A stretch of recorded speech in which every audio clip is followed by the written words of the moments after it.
No, tak tady to je můj nový byt. No a já si možná půjdu lehnout.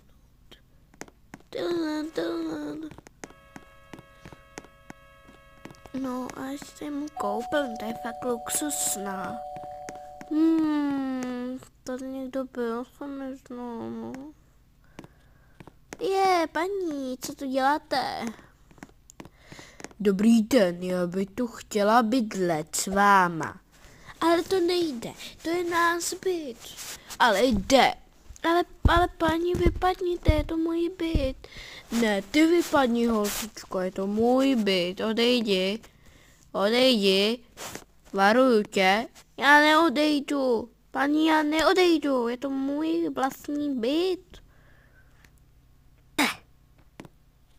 Paní odešla a rozhodila jí to. Doufám, že to nemohlo dospěnkat. Po dalšího 20 hodin a teď bude ráno. A je ráno, no tak to je zase ten. Měla bych si najít práci, nějaké oblecení a prostě bydlet jako normální člověk, ale ono to moc nejde, když jsi malý dítě. Možná si nějakou najdu, ale nejprve oblecení, tak už tam jdu. Vezmu si samozřejmě bicykl a jedu. Jo, tady.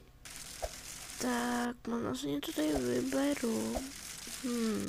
Tak a to by pro dnesek bylo všecko, prosím dejte like a odběr a připoslete to kamarádům, moc vám děkuju.